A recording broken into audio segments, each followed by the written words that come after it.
Hello everybody, आज की इस वीडियो में मैं डिस्कस करने जा रहा हूँ थर्मल एंड स्टैटिस्टिकल फिजिक्स का क्विक रिवीजन। और ये सभी स्टूडेंट्स को जो गेट, नेट, बार्क, जेस, टिफर, जेम की प्रिपरेशन कर रहे हैं या पीजीटी की प्रिपरेशन कर रहे हैं, उनको सभी को लाभ देगी। और निश्चित तौर से जो कॉम्पिटिशन्स की दुनिया में बच्चे तैयारी में हैं उनको लाभ देगी, क्योंकि इसमें मैंने बहुत तेज़ी के साथ सब चीज़ों को क्विक रिवाइज कराने का प्रयास किया है। तो इसमें मैं डिस्कस कर रहा हूँ सबसे पहले पार्टीशन फंक्शन। तो पार्टीशन फंक्शन को हम कैसे लेके चलते हैं, सिस्टम्स के अंदर पूछा जाता है पार्टीशन फंक्शन। तो हम दो स्टेट ले सकते हैं। एक स्टेट हम एनर्जी की E1 की ले लें, एक सिस्टम को मान के चलें, और ये दो सब सिस्टम से मिलकर बना है। एक की एनर्जी E1 और दूसरी की एनर्जी अगर E2 है। अगर हमसे कहता है कि पार्टिकल की इस स्टेट में पाए जाने की प्रायिकता क्या होगी, तो P1 अगर हमसे पूछता है प्रायिकता, तो हम निकालेंगे e⁻β E1 upon e⁻β E1 plus e⁻β E2। ये P1 हो जाएगा, इसमें पाई जाने की प्रायिकता। और उसी तरीक़ा से हम P2 निकाल लेंगे e⁻β E2 upon e⁻βE1 plus e⁻βE2। काफ़ी क्वेश्चंस इस पर देखे जाते हैं। जैसे क्वेश्चंस में कहता है कि दो स्टेटें, पार्टिकल एनर्जी स्टेट 0 में है, पार्टिकल एनर्जी स्टेट E में है। तो कहता है प्रायिकता निकालिए कि जो 0th स्टेट में पाए जाने की प्रायिकता क्या होगी। तो E1 की जगह पर 0 रख देंगे और E2 की जगह E रख देंगे, और P1 और P2 आसानी से हम निकाल लेंगे। दोनों में प्रायिकता मिल जाएगी, इस 0 में भी और इसमें भी मिल जाएगी।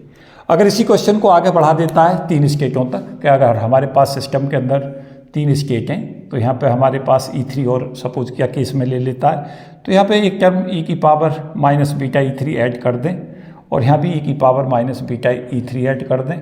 साथ में P3 होगा, क्योंकि अब स्टेट 3 हो गई, तो प्रायिकता इस स्टेट में पाई जाने की ये हो जाएगी, इस स्टेट में ये हो जाएगी। थर्ड स्टेट में जो पाई जाने की प्रायिकता P3 है, उसकी वैल्यू सिंपली आ जाएगी हमारी e⁻βE3। और इस पूरी टर्म को हम Z कहते हैं, पार्टीशन फंक्शन। तो इसको Z ले दें, और जो इस Z का मतलब होगा वो दिस वन या दिस वन होगा। तो Z हमारे पास पार्टीशन फंक्शन का इंट्रोडक्शन हो जाता है। और इसे पार्टीशन फंक्शन भी इसीलिए कहते हैं क्योंकि ये जो एनर्जी है उसकी प्रायिकता को डिफरेंट स्टेटों में पाए जाने की प्रायिकता को डिवाइड करता है, इसलिए इसे पार्टीशन फंक्शन कहते हैं। तो Z की वैल्यू यहाँ से सिंपली हमारी जो निकल के आएगी समेसन R e⁻βER हो जाएगा। अगर स्टेट केवल 2 में है पार्टिकल, तो यहाँ पे हमारा e⁻βE1 प्लस e⁻βE2 हो जाएगा। अगर पार्टिकल 3 स्टेटों में है तो ये तीनों स्टेटें आ जाएंगी। 4 में है तो एक टर्म और ऐड हो जाएगी, प्लस e⁻βE4। तो इस तरीक़ा से हम इसे आगे तक बढ़ा पाएंगे। उसके साथ जैसे हम Z निकाल लेते हैं, अगर डीजनरेसी है, 2 एनर्जी स्टेट ऐसी हैं जिनकी एनर्जी आइगन वैल्यू ऐसी है, तो उसको हम रिपीट कर देते हैं उन स्टेटों को पार्टीशन फंक्शन में। तो ये e⁻βER, ये यहाँ डीजनरेसी है कि rth स्टेट में डीजनरेसी की वैल्यू G है। जैसे सपोज किया वो कहता है कि जो E1 स्टेट है वो 2 बार रिपीट हो रही हैं, तो यहाँ पे हम 2 कर देंगे, 2 e⁻βE1, और बाकी प्लस में जो बाकी स्टेट होंगी उनका पार्टीशन फंक्शन लिख देंगे। इस तरीक़ा से हम इसे डीजनरेसी को यूज करते हैं। उसके साथ साथ अगर हमें एक बार Z पता चल जाता है, तो एवरेज एनर्जी के हमारे पास 2 एक्सप्रेशंस हैं। एवरेज एनर्जी की वैल्यू होती है -del/del β log Z, और एक हमारे पास होती है average energy equal to kB² del/del T और log Z। ये हमारे पास एवरेज एनर्जी के फॉर्मूले हैं, क्योंकि बीटा हमारा होता है 1/kBT। तो जैसे ही 1/kBT बीटा को रखते हैं तो ये दोनों फॉर्मूले आसानी के साथ अटैच किए जा सकते हैं। और एवरेज एनर्जी को एक हमारे पास निकालने का तरीका होता है average energy equal to E1P1 plus E2P2। अगर 2 स्टेट हैं, प्रायिकताओं को मल्टीप्लाई कर दें। E1 में पाए जाने की प्रायिकता P1 है, तो उसको दोनों को मल्टीप्लाई करें, प्लस E2P2 करें। अगर 3 स्टेटों तक की बात आती है तो प्लस E3P3 करें, और 4 तक आती है तो E4P4 करें। और अगर हमें जनरल फार्मूला बनाना है तो समेसन R, और इसे हम ER/PR बना लें। जितनी स्टेटें उसी तरीक़ा से इसे करते चले जाएं। 2 स्टेटों में R की वैल्यू 1 और 2 होगी, 3 स्टेटें तो R की वैल्यू 1 2 3 होगी, 4 स्टेटें तो R की वैल्यू 1 2 3 4 होगी। उस तरीक़ा से इसे सॉल्व करते चले जाएंगे। फिर हमारे पास में जो F का फार्मूला है Z से लिंक, वो हमें पता होना चाहिए।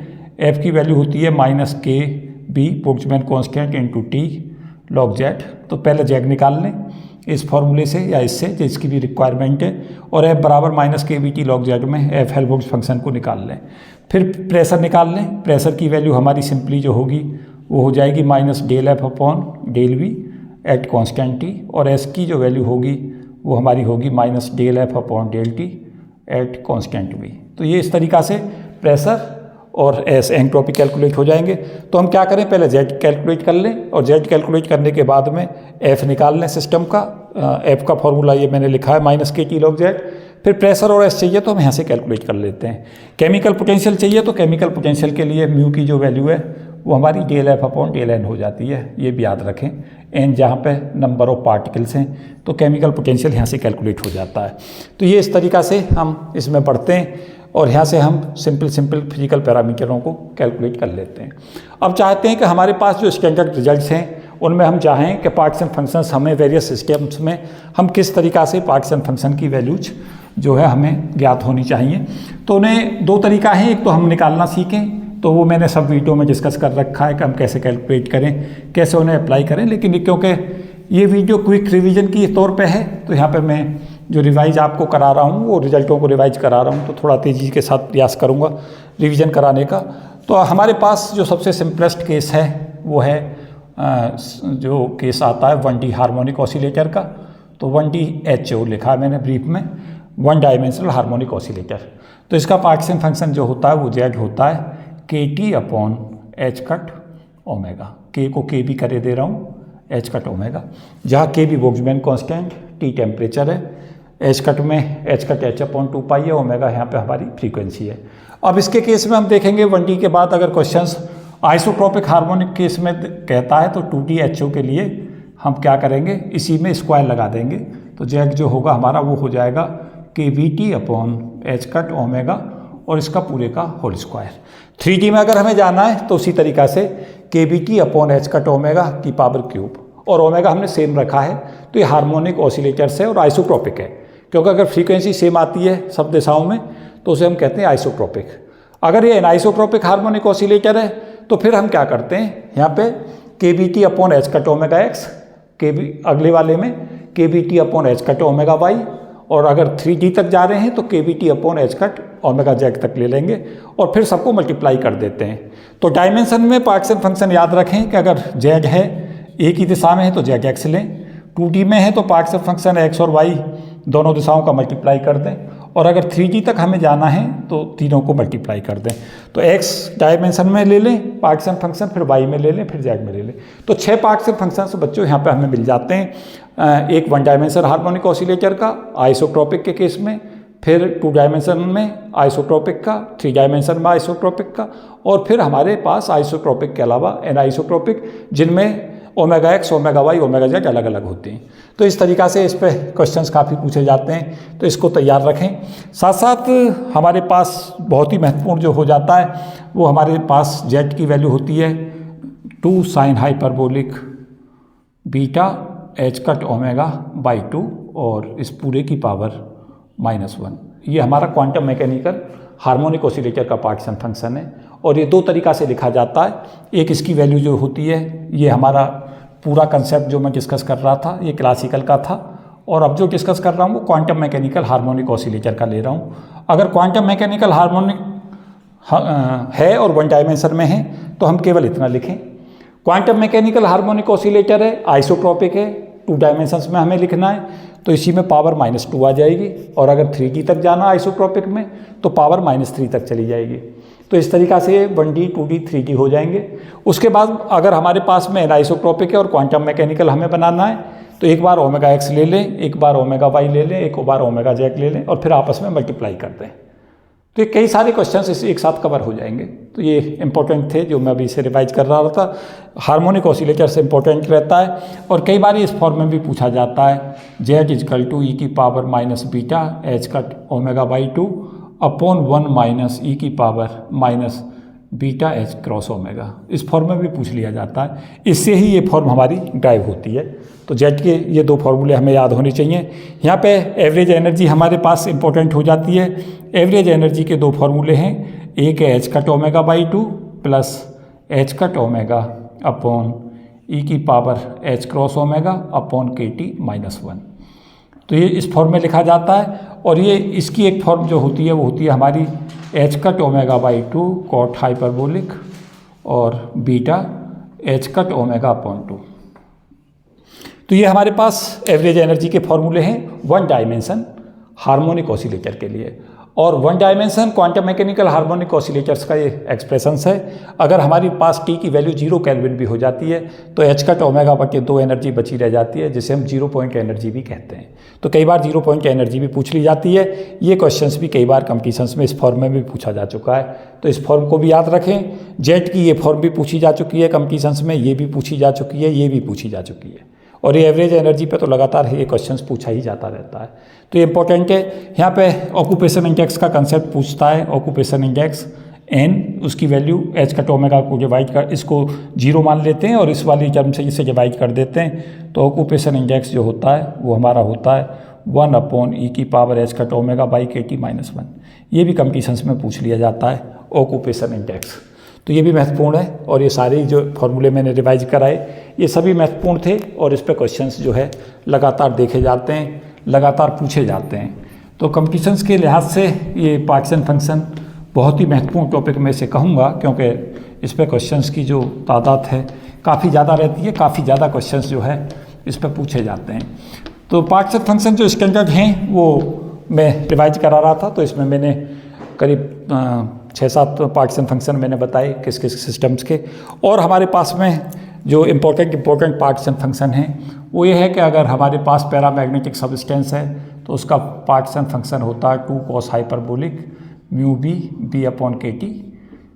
ये पार्टीशन फंक्शन होता है। बी जहाँ पे मैग्नेटिक फील्ड है कि बोल्ट्जमैन कांस्टेंट की टेम्परेचर है, और म्यू बी जो है मैग्नेटिक मोमेंट है, तो ये भी पूछ लेता है। और इसमें केवल 2 ही ओरिएंटेशन हमने कवर किए हैं। अगर हमारे सारे ओरिएंटेशंस हैं, सारे ओरिएंटेशन पैरामैग्नेटिक रखता है, तो उसका फॉर्मूला होता है z बराबर 4 pi sine hyperbolic mu B upon के t upon mu B upon के टी। ये हमारा एक्सप्रेशंस रहता है इसका। ये हमारा जब सारे ओरिएंटेशन होते हैं, जो हमारे मैग्नेटिक डाइपोल हैं वो सारे ओरिएंटेशन में हों तो ये फॉर्मूला लगाते हैं। और अगर ये वाला है तो इस वाले को केवल हम तब अप्लाई करते हैं जब हमारा ओरिएंटेशंस केवल 2 माने जाएं, कि मैग्नेटिक फील्ड अगर हमने लगा दिया तो मैग्नेटिक फील्ड लगाने के साथ में सारे या तो पैरेलल हो जाते हैं या एंटी पैरेलल हो जाते हैं, तब ये फॉर्मूला लगाते हैं। ये भी कई बार पूछा गया है और ये क्वेश्चंस भी पूछा गया है। यहाँ भी ये भी याद रखें कि अगर हम इसके साथ जाएंगे तो मैग्नेटिक मूवमेंट का फार्मूला जो आएगा, मैग्नेटाइजेशन का जो फार्मूला आएगा वो आएगा m बराबर n mu B cot hyperbolic x minus 1 upon x, जहाँ x की जो वैल्यू है बच्चों वो होती है म्यू बी अपॉन के टी। तो ये भी काफ़ी पूछा जाता है, इसलिए मैंने इस फॉर्मूले को भी लिख दिया है। इसको हम लैंगविन फंक्शन कहते हैं, ये हमारा लैंगविन फंक्शन कहलाता है। और ये कई बार लैंगविन फंक्शन की ही वैल्यू पूछ लेता है, तो लैंगविन फंक्शन होता है हमारा cot hyperbolic x minus 1 upon x, इसको हम लैंगविन फंक्शन कहते हैं। और जनरली जो हमारा मैग्नेटिक फील्ड जब बहुत ज़्यादा नहीं होता, टेम्परेचर भी हमारा ज़्यादा नहीं होता, तब इसकी वैल्यू x/3 की तरफ को अप्रोच करती है। तो जब ये x/3 की तरफ को अप्रोच करता है तो m की वैल्यू जो है वो n, जो नंबर ऑफ मैग्नेटिक डाइपोल पर यूनिट वॉल्यूम है, ये हमारा मैग्नेटिक मोमेंट है, तो ये हमारा n म्यू बी और ये mu B upon 3 K T बन जाता है। और ये बड़ा इंपॉर्टेंट फार्मूला इसे हम बोलते हैं m इजकल टू, ये अप्रोक्सीमेशन मैंने लगा दिया है, n mu B square b upon 3 K T.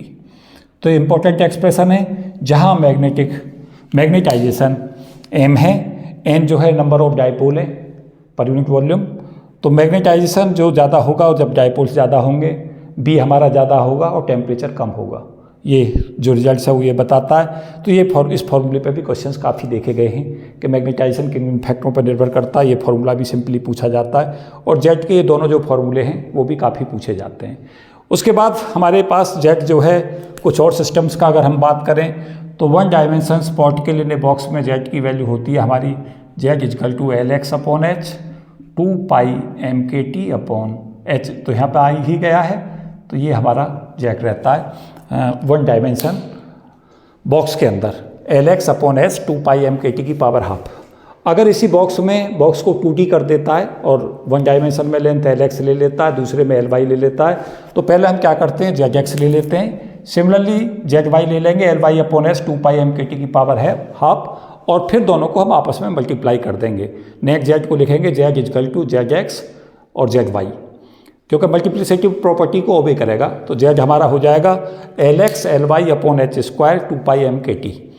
अगर हमारे पास 3G में पूछता है और उसमें 3G के हमारे पास दो केस बन जाएंगे, एक बन जाएगा क्यूबॉइड, तो क्यूबॉइड में जो जेड होगा वो Z X Z Y Z Z होगा, और वो बन जाएगा Z equal to L X L Y L Z upon H cube, और ब्रैकेट में आ जाएगा 2 पाई एम के टी की पावर 3/2। और अगर हमें एनर्जी कैलकुलेट करनी पड़े तो क्योंकि हम जब इसमें एनर्जी कैलकुलेट करने लगेंगे तो वन डायमेंशन में एनर्जी हाफ के टी आ जाएगी, क्योंकि पोटेंशियल एनर्जी हम जीरो ले रहे हैं, केवल काइनेटिक एनर्जी है, और काइनेटिक एनर्जी के करस्पॉन्डिंग एनर्जी हमारी लॉ ऑफ इक्विपार्टीशन से हाफ के टी होगी। तो वन डायमेंशन में एनर्जी हाफ के टी, 2 डायमेंशन में एनर्जी हाफ के टी प्लस हाफ के टी, और 3 डायमेंशन में एनर्जी हाफ के टी प्लस हाफ के टी प्लस हाफ के टी होगी। इस तरीक़ा से हम एनर्जी को कैलकुलेट कर लेंगे। अब इसी केस के अंदर अगर वो क्वेश्चंस में पूछ लेता है कि वो बोलता है कि स्क्वायर है, तो स्क्वायर में एल एक्स और एल वाई को बराबर कर देंगे, और अगर पूछता है क्यूब तो उसको एल एक्स बराबर एल वाई बराबर L Z equal to L कर देंगे। इस तरीक़ा से हम इसे सॉल्व कर लेते हैं। तो अगर हम क्यूब में जाएं तो जेड की जो वैल्यू है वो हमारी बन जाती है v अपॉन एच क्यूब, और ये बन जाता है हमारा 2 पाई एम के टी की पावर 3/2। ये हमारा पार्टीशन फंक्शन है सिंगल मॉलिक्यूल का। तो इसलिए जब हम आइडियल गैस के अंदर जाते हैं तो और उसका पार्टीशन फंक्शन कैलकुलेट करने जाते हैं तो वहीं से कैलकुलेट हो जाता है। उसमें हमारे पास दो केस हमारे आते हैं। जेड टी टोटल जो पार्टीशन फंक्शन है वो हमारा हो जाता है यहाँ पे जेड की पावर n, ये हमारा पार्टीशन फंक्शन हो जाएगा, लेकिन मॉलिक्यूलों को यहाँ पर डिस्टिंग्विशेबल माना गया है। अगर पार्टीशन फंक्शन हम सिंगल मॉलिक्यूल का ले लें जो कि ये है v, जहाँ वॉल्यूम है कंटेनर का जिसमें गैस फिलअप की गई है, सिंगल मॉलिक्यूल का m उसका मास है, के बोल्ट्जमैन कांस्टेंट है, टी टेम्परेचर है। और अगर n सिस्टम का पूछता है कि n मॉलिक्यूल है तो इसी में क्या कर दें, पावर n कर दें। तो ये v की पावर n अपॉन h की power 3n 2 pi M K T की पावर 3n/2 हो जाएगा। लेकिन हम सब जानते हैं और हम वाफिक हैं, जिन लोगों ने फिजिक्स को पढ़ा है उन्हें ये भी आइडिया होगा कि गिब्स पैराडॉक्स यहीं से आता है, क्योंकि हम मॉलिक्यूलों को डिस्टिंग्विशेबल मानते हैं। और जब उस समय पे हम एंट्रोपी को कैलकुलेट करते हैं तो एंट्रोपी हमारी इंटेंसिव पैरामीटर हो जाती है एक्सटेंसिव की जगह। तो उसे किस तरीक़ा से गिब्स पैराडॉक्स का रिमूवल किया जाए, उसके लिए हम क्या करते हैं कि इस पार्टीशन फंक्शन को मॉलिक्यूलों को इनडिस्टिंग्विशेबल मानते हुए पार्टीशन फंक्शन को 1/(n) से डिवाइड कर देते हैं। फिर उसके बाद में जो हमारा पार्टीशन फंक्शन ये आता है जो यहाँ से हम ऑब्टेन करेंगे, इसमें मॉलिक्यूल को हम इनडिस्टिंग्विशेबल माना। मैं थोड़ा सा लिख रहा हूँ, पूरा लिखूँगा तो थोड़ा समय ज़्यादा लगेगा। तो ये हमारा सिंपली आ जाएगा v की power n upon (n) h की पावर 3n और 2 पाई एम के टी और इसकी पावर 3n/2। ये हमारा टोटल पार्टीशन फंक्शन आ जाएगा जब हम मॉलिक्यूल को क्या मानेंगे, इनडिस्टिंग्विशेबल। तो ये हमारा नेट पार्टीशन फंक्शन हो जाएगा। यहाँ से अगर हम s कैलकुलेट करने जाते हैं तो s की वैल्यू जो निकल के आती है वो हमारे पास आती है s इजकल टू n के log v upon n plus 3/2 log 2 pi M K t upon h square और प्लस 5/2। ये s का फॉर्मूला आता है, और ये जो s का फॉर्मूला आता है ये हमारा कहलाता है सेकंड-टेट्रोड इक्वेशन, और इससे ही हम गिब्स पैराडॉक्स का रिमूवल करते हैं। तो s जो निर्भर कर रहा है वहाँ यहाँ से हम देख सकते हैं s निर्भर करता है n पे, नंबर ऑफ मॉलिक्यूल्स ज़्यादा होंगे जितने एंट्रोपी उतनी ज़्यादा होगी। s t पे निर्भर कर रहा है लेकिन लॉग में निर्भर कर रहा है, तो t के बढ़ाने पे एंट्रोपी बढ़ती है, और साथ साथ वॉल्यूम पे निर्भर करती है, कंटेनर के वॉल्यूम पे। तो कई बार क्वेश्चंस में ये भी देखा जाता है, पूछ लेता है कि entropy of the ideal gas किन किन फैक्टरों पर निर्भर करती है। तो हम देख रहे हैं यहाँ पे कि entropy is the function of n number of molecules of the gas, और it depends upon the volume of the container जिसमें भरी गई है, और it also depends upon the temperature T। तो S is the function of 3 things that is n, v और T। और अगर हम केमिकल पोटेंशियल कैलकुलेट करते हैं तो केमिकल पोटेंशियल की वैल्यू जो आती है यहाँ वो आती है म्यू बराबर KT log रो लैम्डा क्यूब। ये भी फॉर्मूला याद रखें, ये इंपॉर्टेंट फॉर्मूला है केमिकल पोटेंशियल का। काफ़ी बार क्वेश्चन इस पर सीधे सीधे पूछे जाते हैं और काफ़ी पूछा जाता है। ये म्यू है हमारा केमिकल पोटेंशियल, के है बोल्ट्जमैन कांस्टेंट, T है टेम्परेचर, रो है यहाँ डेंसिटी n/v, और लैम्डा जो है डी ब्रॉगली वेवलेंथ है।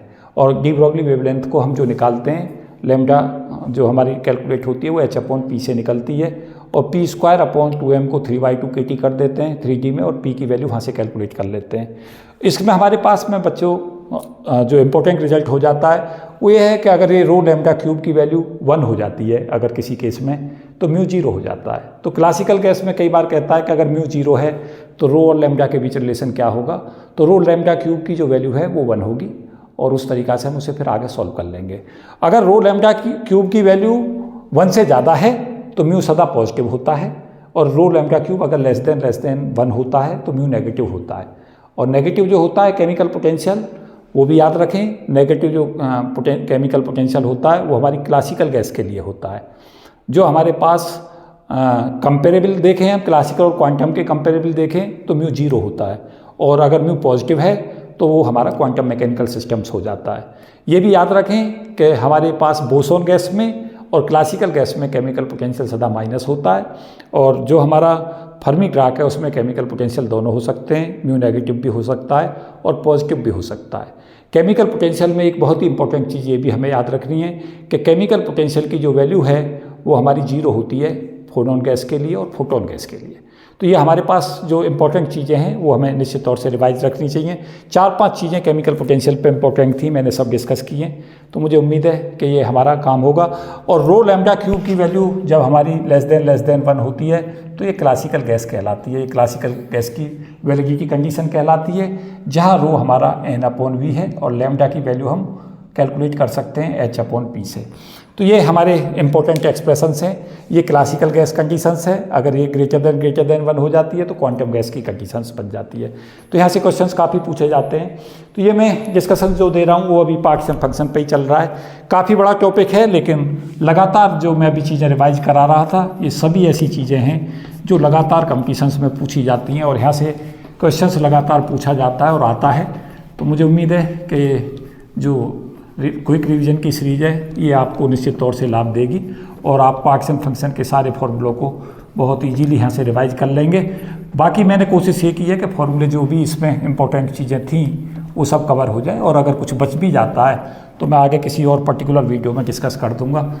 ये मेरी क्विक रिवीजन सीरीज की वीडियो है जिसमें मैं कोशिश कर रहा हूँ कि ज़्यादा से ज़्यादा जो इम्पोर्टेंट चीज़ें हैं वो कवर हो जाए और आपका रिवीजन हो जाए, क्योंकि पेपर के समय जब भी आप कॉम्पिटिटिव एग्ज़ाम में जाएं, चाहे किसी भी कॉम्पिटिशन्स के लिए जाएं, तो इस वीडियो को ज़रूर देख के जाएं, जिससे क्या हो कि आपका जो कॉन्फिडेंस है वो भी बढ़ेगा इससे, और आपको लगेगा कि जो चीज़ें हैं वो हमें कितनी याद हैं और कितनी चीज़ें हमारी ऐसी हैं जो हमें रिवाइज कर लेनी चाहिए। मैं इसमें दूसरी जगह पर जो डिस्कशन दे रहा हूँ वो रेडिएशन टॉपिक को दे रहा हूँ, क्योंकि मैंने काफ़ी समय इसमें दे दिया है ऑलरेडी।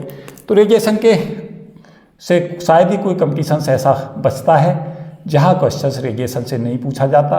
तो रेडिएशन के सभी फॉर्मूले में कोशिश करूँगा इसमें बताने की और डिस्कस करूँगा। तो 1 डायमेंशंस में नंबर ऑफ फोटोन्स पूछता है, 1D के केस, 2D के केस और 3D के केस। ये हमारे 3 सबसे महत्वपूर्ण वाले क्वेश्चनों से मैं शुरू कर रहा हूँ। अगर 3D में कहता है तो याद रखें कि 3D में अगर कोई कैविटी है, कोई कंटेनर है, उसका वॉल्यूम V है, टेम्परेचर T पे है, तो नंबर ऑफ फोटोन्स पूछता है कैविटी में किन किन फैक्टरों पर निर्भर करेंगे। तो ये जो डिपेंड करते हैं वो n की वैल्यू V पे प्रोपोर्शनल रहती है और नंबर ऑफ फोटोन्स T की पावर क्यूब पर निर्भर करते हैं। कई बार क्वेश्चंस में कहता है कि एक कोई ब्लैक बॉडी है, उसका टेम्परेचर T से 2T कर दिया जाता है, पूछता है नंबर ऑफ फोटोन्स की वैल्यू बताएं कि नंबर ऑफ फोटोन्स पे क्या प्रभाव पड़ेगा। तो अगर T को हम 2T कर देते हैं तो हम देखेंगे कि 8 टाइम्स जो है वो वैल्यू बढ़ जाएगी, क्योंकि 2 की पावर क्यूब जो है वो फैक्टर आ जाएगा। ऐसे ही 3 का पूछता है, 3 टाइम्स टेम्परेचर कर दिया जाता है तो 27 टाइम्स हो जाएगा, क्योंकि 3 की पावर क्यूब हो जाएगा। उसके साथ साथ 3D में जो हमारे पास एनर्जी है वो T की पावर 4 पर निर्भर करती है, क्योंकि याद रखें रेडिएशन के टेम्परेचर डिपेंडेंट फार्मूला सबसे ज़्यादा इंपॉर्टेंट होते हैं, क्योंकि जब भी यहाँ से क्वेश्चंस देखा जाता है वो लगातार हम देखते हैं ज़्यादातर क्वेश्चंस जो है वो टेम्परेचर डिपेंडेंट आते हैं। तो E की डिपेंडेंसी T की पावर 4 पर निर्भर करती है। याद रखें CV स्पेसिफिक कॉन्स्टेंट वॉल्यूम वो T क्यूब पर निर्भर करती है, S जो है वो भी हमारा T क्यूब पर निर्भर करता है, और CV जो है हमारा वो निर्भर करता है 3S के इक्वल। तो ये डिपेंडेंसी हैं। और याद रखें जितनी भी एनर्जी है, चाहे U हो, चाहे F हो, चाहे G हो, चाहे H हो, ये चारों एनर्जी T की पावर 4 पर निर्भर करती हैं। तो डिपेंडेंसी आप देखें कितने सारे क्वेश्चन इस पर डिपेंडेंसी के बन जाते हैं। नंबर ऑफ फोटॉन्स वॉल्यूम के निर्भर, number of photons T cube पर निर्भर, energy T4, CV T cube पर निर्भर, एंट्रोपी T क्यूब पर निर्भर, CV3S पर निर्भर और UFGS सारे T4 पर निर्भर करते हैं। ये हमारे केस जो है वो 3 डायमेंशंस का है कि अगर ब्लैक बॉडी है और जो हमारी वो 3 डायमेंशंस में है। उसके बाद अगर हम 2D में जाएं तो ये नंबर ऑफ फोटॉन्स जो है वो हमारे बन जाते हैं एरिया पर डिपेंड, क्योंकि अब 2D में एरिया होगा। नंबर ऑफ फोटोन T² पर निर्भर करते हैं और ये जितने भी फॉर्मूले हैं इनमें सदा सभी में एक एक पावर कम करते चले जाएं। एनर्जी जो है वो T क्यूब पर निर्भर करने लगेगी, CV T² पर निर्भर करने लगेगा, S T² पर निर्भर करेगा, CV2S हो जाएगा और UFGS सारे T क्यूब पर निर्भर करेंगे। तो ये याद रखें कि इनकी डिपेंडेंसीज को एक एक पावर कहाँ से शुरू करनी है। देखो यहीं से हमने शुरू कर दी घटानी, यहाँ सभी में एक एक पावर कम करते जाएं। CV को यहाँ 2S कर दें। उसी तरीक़ा से अगर हमें 1D में जाना पड़े तो नंबर ऑफ फोटॉन्स 1 डायमेंशंस में अगर कहता है तो n की वैल्यू L पर निर्भर करेगी और n नंबर ऑफ फोटॉन्स जो है वो T पर निर्भर करेंगे। और फिर उसी तरीक़ा से इसे बढ़ाते चले जाएं और यहाँ पे आप देखेंगे कि यहाँ T क्यूब पर चल रहे थे जो रिजल्ट, वो यहाँ T क्यूब की जगह T² पर निर्भर करने लगेंगे।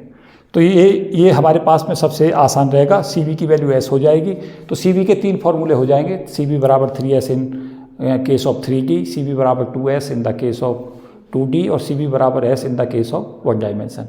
तो ये हमारे पास में नंबर ऑफ फोटॉन्स के और एनर्जी के CV और S के UFGH के सारे फॉर्मूले इसी टेबल से हमारे काम चल जाते हैं। यहाँ पे इसको याद रखें और एक एक पावर यहाँ कम करते हैं, जो यहाँ पे आए उसे एक एक पावर इधर कम करते रहें तो वो आसानी से हमें याद हो जाते हैं।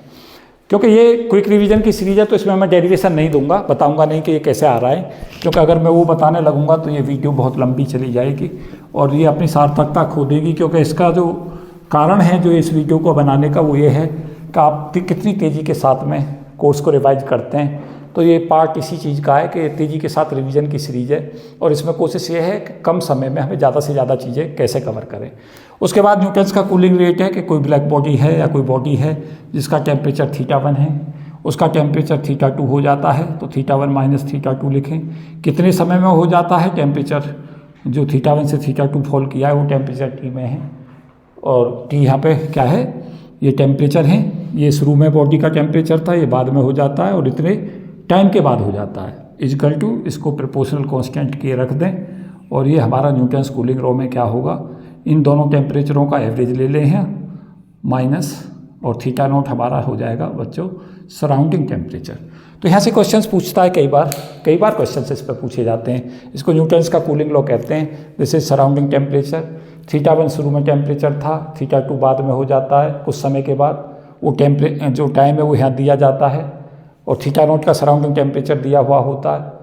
और पहले 2 इक्वेशंस इसमें बनाई जाती हैं, क्योंकि वो क्वेश्चंस को जब पूछता है तो ऐसे पूछता है कि θ1 से θ2 में जो टाइम लग रहा है वो इतना लग रहा है, फिर कहेगा θ2 से θ3 के फॉल करने में कितना समय लगेगा। तो 2 इक्वेशन बना लें और 2 इक्वेशनों से पहली इक्वेशन से k निकाल लें और दूसरी इक्वेशंस में उस k की वैल्यू को रख के पुट करके सॉल्व कर दें।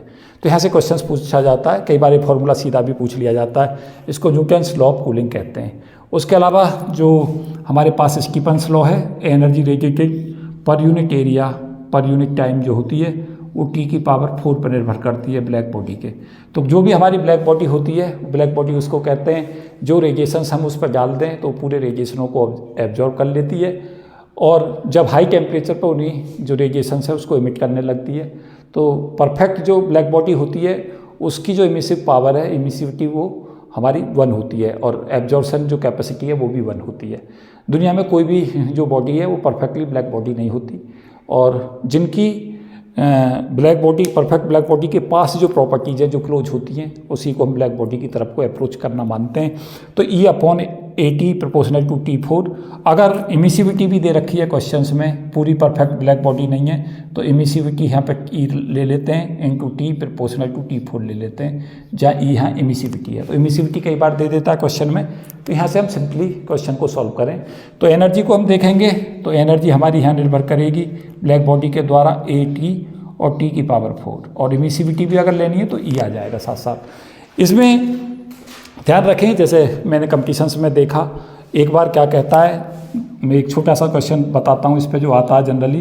रेडियस आर का एक हमारा स्फेरिकल कोई बॉडी है और उसकी जो हमारा टेम्परेचर है वो T है, और एक दूसरी बॉडी है जिसकी रेडियस ये 2r है और इसका टेम्परेचर 2T है।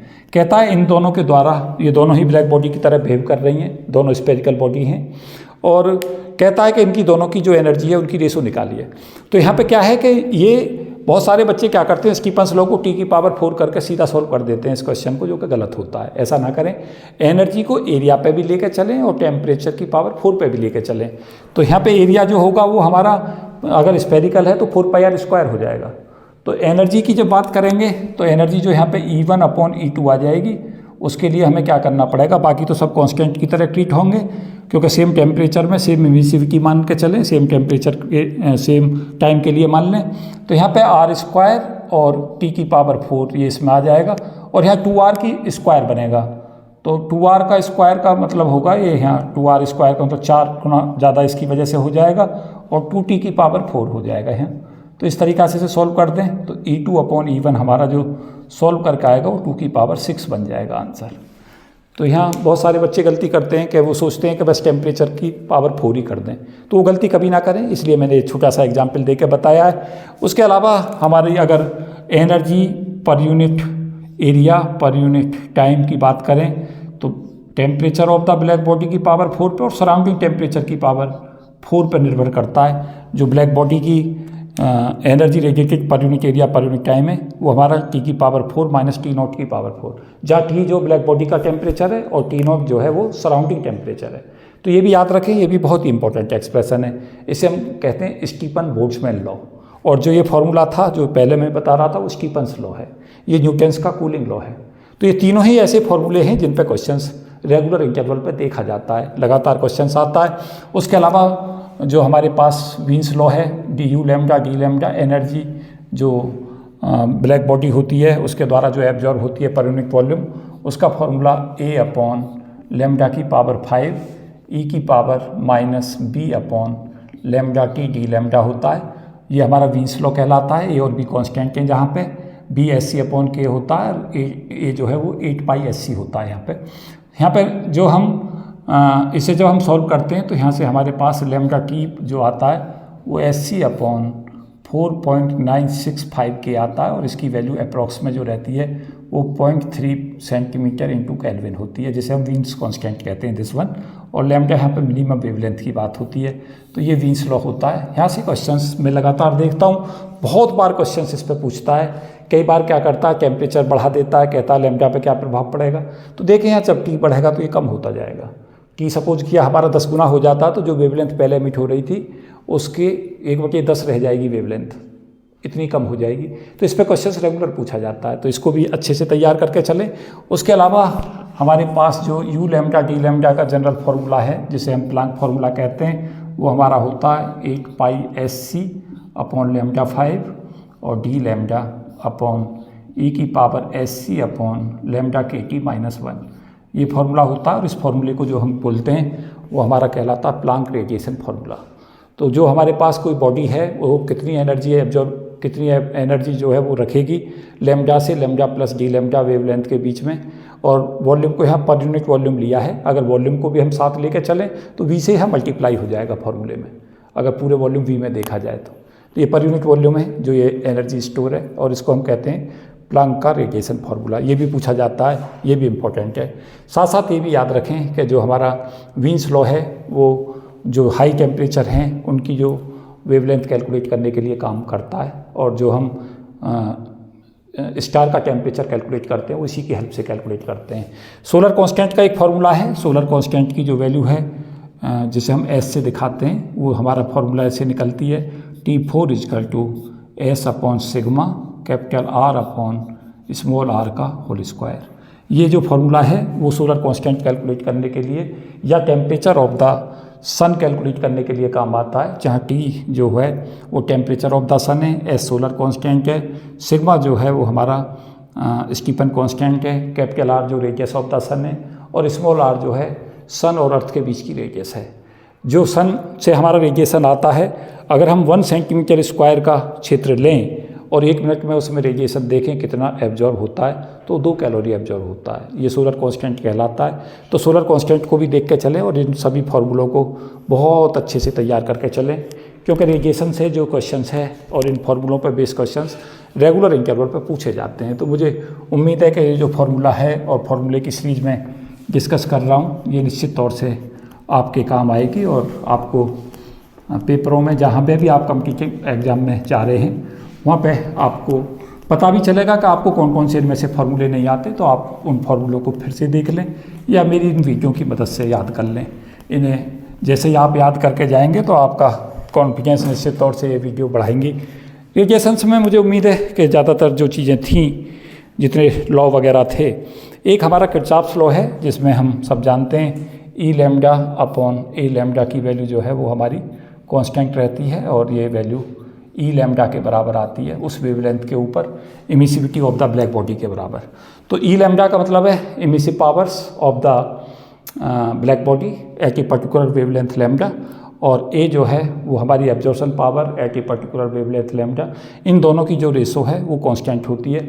इसको हम किरचॉफ्स का लॉ कहते हैं ब्लैक बॉडी के लिए, और ये हमें ये बताता है कि जितनी अच्छा बॉडी का ब्लैक बॉडी का इमीटर होगा, रेडिएशन का इमीटर होगा, उतना ही अच्छा एब्जॉर्बर होता है। तो जैसे हम क्या देखते हैं, ब्लैक बॉडी है और हम जब ब्लैक कपड़े पहनते हैं तो हम देखेंगे कि ब्लैक कपड़ा रेडिएशन को सबसे ज़्यादा एब्जॉर्ब करता है। तो ये भी देखेंगे कि ब्लैक जो कपड़ा है वो सबसे जल्दी जो है वो इमिट भी करता है। उसी तरीक़ा से हम क्या करते हैं कि जो सर्दियों के दिन होते हैं जिनमें हमें बॉडी का टेम्परेचर बढ़ाना होता है, उस समय ब्लैक कपड़े ही पहनने चाहिए, क्योंकि जिससे हमें रेडिएशन ज़्यादा एब्जॉर्ब कर पाएँ और हमारी बॉडी का टेम्परेचर बढ़ पाए। और वाइट जो है ब्लैक का कहते हैं अपोजिट में अगर हम जाएँ वाइट को, उसे हमें सदा गर्मियों में पहनना चाहिए, क्योंकि वो हमारा उस समय पर रेडिएशन को कम एब्जॉर्ब करेगा और ज़्यादातर रेडिएशन रिफ्लेक्ट हो जाएंगे।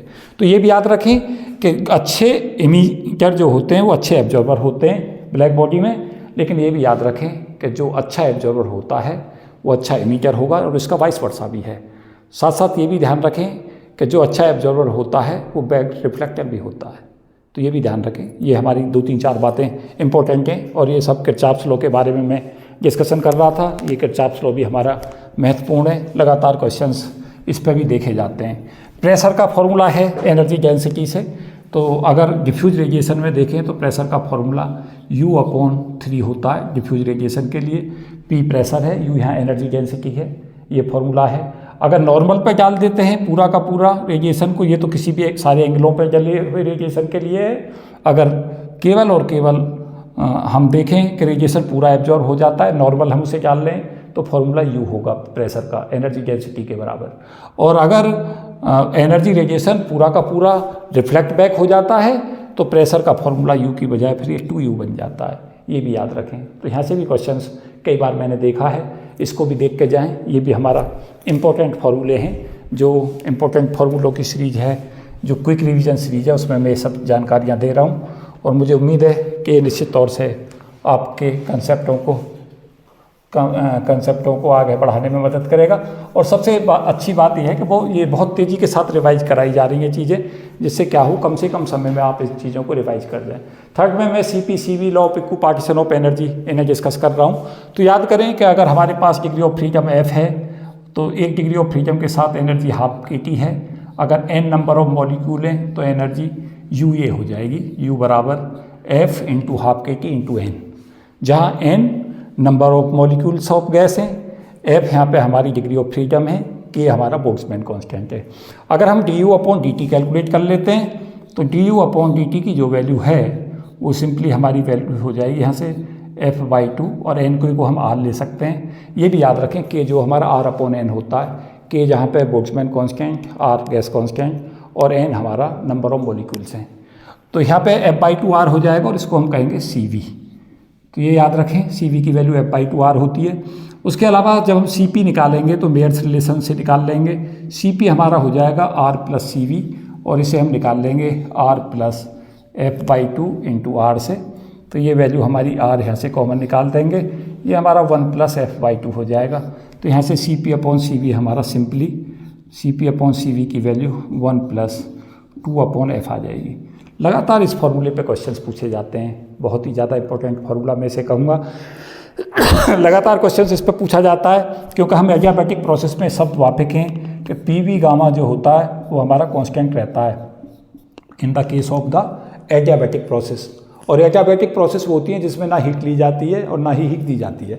आइसोथर्मल प्रोसेस वो प्रोसेस होती है जिसमें टेम्परेचर कांस्टेंट रहता है और वहाँ पी वी कांस्टेंट रहता है, प्रेशर और वॉल्यूम का प्रोडक्ट, जिसे हम बॉयल्स लॉ कहते हैं। साथ साथ ये भी याद रखें कि पी वी गामा कांस्टेंट जब एडियाबैटिक प्रोसेस में होता है तो गामा ये CP/CV होता है। तो यहाँ पर हम ये भी लिख सकते हैं पी वी और गामा की जगह पर ये रख दें 1+2/F = कांस्टेंट। हम सब वाकिफ हैं कि गैस हमारी 3 तरीक़ा की होती हैं, monoatomic gas, diatomic gas और ट्राई एटॉमिक गैस। बहुत क्वेश्चंस इस पे देखे जाते हैं। तो मोनो एटॉमिक में डिग्री ऑफ फ्रीडम की जो वैल्यू है वो हम सब वाकिफ हैं 3 होती है, केवल ट्रांसलेटरी मोशन होती है, टी से दिखा रहा हूँ ट्रांसलेटरी मोशन को।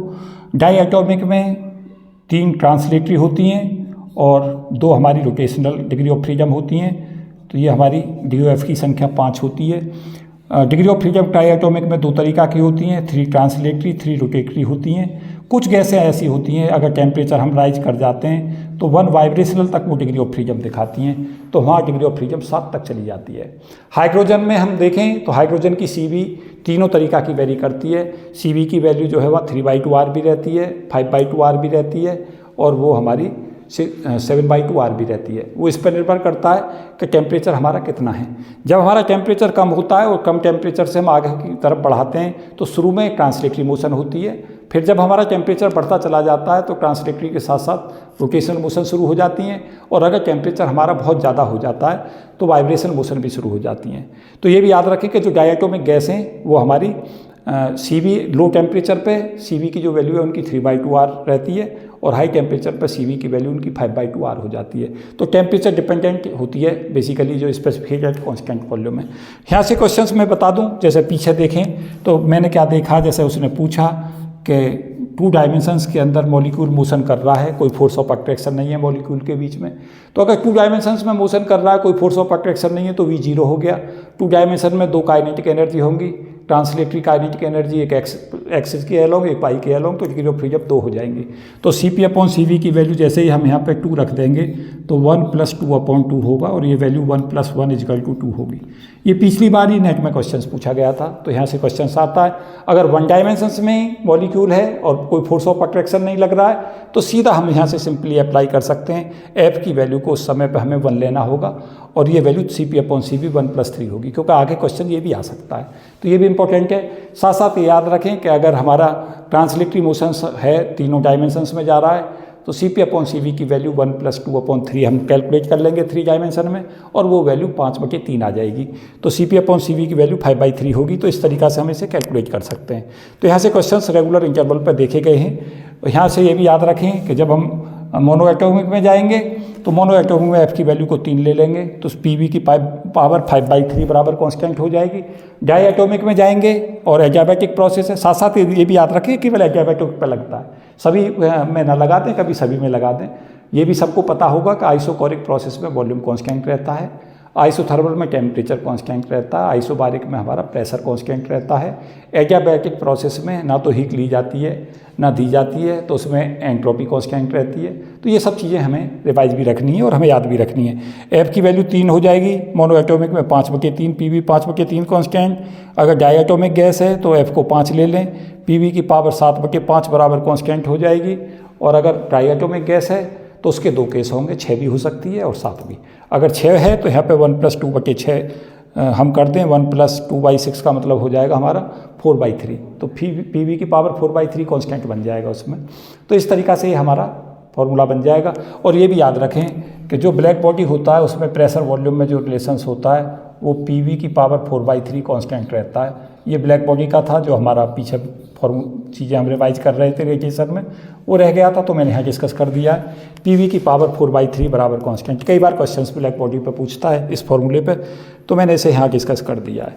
तो मुझे उम्मीद है कि जो ये रिवीजन श्रृंखला है ये आपको लाभ देगी। Law of equipartition of energy में हम सदा याद रखें कि जितनी डिग्री ऑफ फ्रीडम होती हैं उनके सबके साथ एनर्जी हाफ KT हो जाती है। तो जैसे हमारे पास हम देखें कि कोई 3 डायमेंशन हार्मोनिक ऑसिलेटर का केस है तो वहाँ पर डिग्री ऑफ फ्रीडम 6 हो जाएगी, क्योंकि 3 काइनेटिक एनर्जी के कारण और 3 पोटेंशियल एनर्जी के कारण डिग्री ऑफ फ्रीडम होंगी। तो वहाँ पे जब हम एनर्जी की बात कैलकुलेट करने लगेंगे तो एनर्जी को हम लेकर चलेंगे, एनर्जी इजकल टू 6 × ½ kT, तो 3 kT हो जाएगी एक हार्मोनिक ऑसिलेटर के लिए। और अगर हमारे पास में n होंगे तो एनर्जी 3n kT हो जाएगी। और C भी जब हम कैलकुलेट करेंगे तो एनर्जी को d/dt करेंगे तो वो वैल्यू 3R हो जाएगी 3n के, और R की वैल्यू होती है हमारी 2 कैलोरी पर ग्राम एटम केल्विन। तो C भी हमारा 6 कैलोरी पर ग्राम एटम केल्विन हो जाएगा, और उसी को हम डूलिंग-पैटिट लॉ कहते हैं। उसके अलावा डूलिंग-पैटिट लॉ के अलावा हम कुछ और इम्पोर्टेंट चीज़ मैं इसमें रिवाइज करा रहा हूँ। जो हमारा आइंस्टीन है, आइंस्टीन थ्योरी के हिसाब से जो एनर्जी है वो हमारी एनर्जी होती है 3n। ये हमारी टोटल जो डिग्री ऑफ फ्रीडम है वो होंगी, और एवरेज एनर्जी से हम इसे मल्टीप्लाई कर लें तो ये हमारे पास हार्मोनिक ऑसिलेटर्स की टोटल एनर्जी आ जाती है। और अगर हम इसे सॉल्व करने जाएं तो 3n, और एवरेज एनर्जी का फॉर्मूला हम सिंपली ले सकते हैं h⁻² plus h⁻ upon e⁻h⁻kT - 1। ये हमारा एनर्जी हो जाएगा। ये मैं डिस्कस कर रहा हूँ आइंस्टीन थ्योरी ब्रीफ में। तो यहाँ जो हमारे पास टोटल डिग्री ऑफ फ्रीडम है वो 3n, और एक डिग्री ऑफ फ्रीडम के साथ या हम के एक हार्मोनिक ऑसिलेटर की एनर्जी जो है वो हमारी इतनी है। तो 3 डायमेंशंस के करस्पॉन्डिंग इतनी हो जाएगी, एन हार्मोनिक ऑसिलेटर है तो टोटल ये हो जाएगी। तो ये कैलकुलेट कर लें। और डेली/डेल्टी अगर हम यहाँ से कैलकुलेट करते हैं CV की वैल्यू, तो CV हमारा यहाँ से कैलकुलेट होकर आता है 3R, और आइंस्टीन टेम्परेचर अपॉन T का स्क्वायर, ये भी याद कर लें, ये भी इम्पोर्टेंट रिजल्ट है। e⁻ Einstein temperature upon T, और e⁻ Einstein temperature upon T - 1 की पावर का स्क्वायर। और आइंस्टीन टेम्परेचर की वैल्यू जो होती है बच्चों वो होती है हमारी h⁻⁻k। कई बार क्या कहता है आइंस्टीन टेम्परेचर पूछता है, उस समय पर फ्रीक्वेंसी पूछ लेता, तो सीधी यहाँ से कैलकुलेट कर लें। यहाँ पे या इस आइंस्टीन टेम्परेचर के करस्पॉन्डिंग जो फ्रीक्वेंसी है वो आइंस्टीन फ्रीक्वेंसी कहलाती है, ये भी याद रखें, और यहाँ से कैलकुलेट की जा सकती है। तो ये हमारे पास ये एक्सप्रेशंस था। ये लो टेम्परेचर पे जो कम्प्लीटली सेटिस्फाई नहीं करता, तो उसके लिए हमें पता डेबाई थ्योरी आती है, और डेबाई थ्योरी के कुछ बहुत ही महत्वपूर्ण रिजल्ट मैं इस वीडियो में डिस्कस कर रहा हूँ। और क्योंकि काफ़ी समय में ऑलरेडी इस वीडियो में दे चुका हूँ, तो कोशिश करूँगा कि इसे 2 पार्टों में बांट दूँ, और सेकंड पार्ट में बाकी की चीज़ें रिवाइज करा दूँ, क्योंकि काफ़ी लंबी ये वीडियो जाएगी, क्योंकि काफ़ी अभी कोर्स इसमें बचा हुआ है, बहुत सारे टॉपिक्स अभी इसमें बाकी के बचे हुए हैं। तो हमारे पास डेबाई थ्योरी के कुछ इंपॉर्टेंट रिजल्ट मैं बता दूं। अगर हिंदुस्तान में सबसे ज़्यादा बार क्वेश्चंस किसी पेपर में मैं देख रहा हूं कंपटीशन में, ख़ास तौर से इस पे आता है डेबाई थ्योरी पे, क्योंकि ये जो स्पेसिफिक हीट की जितनी थ्योरी हमारे पास अब तक उपलब्ध है उनमें सबसे सक्सेसफुल थ्योरी है। तो ये याद रखें कि डेबाई क्या कहते हैं कि एक पर्टिकुलर जो हार्मोनिक ऑसिलेटर्स हैं, सॉलिड के जो एटम्स हैं वो हार्मोनिक ऑसिलेटर हैं। तो ऐसा नहीं है उनकी फ्रीक्वेंसी कुछ भी हो सकती है 0 से इनफाइनाइट तक, बल्कि उन्होंने कहा एक कट ऑफ फ्रीक्वेंसी होती है, और उसी ऑनर्स में उनके नाम के ऑनर में उस फ्रीक्वेंसी को क्या कहा जाता है, डेबाई कट ऑफ फ्रीक्वेंसी। तो number of mode of vibrations की जो वैल्यू होती है GW की value, number of mode of vibration GW की वैल्यू वो हमारी होती है 9n/WD³ और ओमेगा स्क्वायर, जहाँ ओमेगा फ्रीक्वेंसी है और WD डेबाई कट ऑफ फ्रीक्वेंसी है। डेबाई कट ऑफ फ्रीक्वेंसी की जो वैल्यू है WD³ की जो वैल्यू है वो देखें, वो हमारी होती है 18π², और फॉर्मूले में रहता है n/v, और वैल्यू रहती है 2/CT³ प्लस 1/CL³, और इस पूरे की पावर -1, जहाँ ये WD जो है Debye cut off frequency, n/v density number of harmonic oscillators per unit volume, CT जो फोनॉन पैदा होते हैं वाइब्रेशंस में, उनमें जो हमारी ट्रांसवर्स वाइब्रेशन है उसकी वेलोसिटी, जो लॉन्गिट्यूडनल है उनकी वेलोसिटी ये होती है। और 2 फैक्टर इसलिए आता है कि transverse mode of vibration twice होते हैं in comparison of the longitudinal, क्योंकि लॉन्गिट्यूडनल जो मोशन होती है वो केवल एक ही तरफ से मोशन करती हुई चलती है वेव, और जिस समय ट्रांसवर्स मोशन होती है वो दोनों तरफ एक मोड ऑफ वाइब्रेशन के करस्पॉन्डिंग 2 मोड ऑफ वाइब्रेशंस आते हैं, इसलिए 2 फैक्टर भी इसमें आता है। तो ये हमारे लिए महत्वपूर्ण है, ये दोनों ही फॉर्मूले इंपॉर्टेंट हैं। ये भी याद रखें कि जब हम इसको इंटीग्रेट करें, देखें मैं एक कंसेप्ट सिखाने की कोशिश करता हूँ, आप सीखें कि अगर हम यहाँ पर GW भी कर दें, ये मिस हो गया था, तो इसको अगर इंटीग्रेट कर दें, इधर से भी इंटीग्रेट कर दें 0 से लेके WD तक, तो यहाँ से हमारे पास टोटल मोड ऑफ वाइब्रेशनों की संख्या 3n होती है, क्योंकि एक हार्मोनिक ऑसिलेटर जो होगा वो 3 डिग्री ऑफ फ्रीडम रखेगा, तो n जो है वो टोटल जो डिग्री ऑफ फ्रीडम रखेंगे वो 3n रखेंगे, तो नंबर ऑफ मोड ऑफ वाइब्रेशनों की संख्या 3n आ जानी चाहिए। तो जैसे हम इसे इंटीग्रेट करते हैं तो हम देखें यहाँ से ये हमारा 9n अपॉन WD³ आ जाएगा और यहाँ से WD³ अपॉन 3 आ जाएगा, और इसको सॉल्व करेंगे तो ये वैल्यू हमारी 3n आ जाएगी। तो इस तरीक़ा से इसे सॉल्व करके भी देख सकते हैं, ये इम्पोर्टेंट है। उसके साथ साथ हमारे पास जो CV है, लीकेज स्पेसिफिक हीट, उसका फॉर्मूला जो बच्चों होता है लो टेम्परेचर पे, वो होता है 12/5 π4 RT upon TD divide temperature और इसकी पावर क्यूब। कई बार इसे θD से भी दिखा दिया जाता है TD को, तो उसमें कन्फ्यूज ना हो, इसे हम डिवाइड टेम्परेचर कहते हैं। और इसे ये जो फॉर्मूला है ये लो टेम्परेचर पे एप्लीकेबल होता है। तो CV जो होता है लीकेज स्पेसिफिक हीट जो होती है वो T³ पर निर्भर करती है। साथ साथ ये भी याद रखें, इलेक्ट्रॉनिक स्पेसिफिक हीट पे भी क्वेश्चंस पूछा जाता है। तो इलेक्ट्रॉनिक स्पेसिफिक हीट जो होती है वो π²/2 और kT अपॉन EF × R होती है।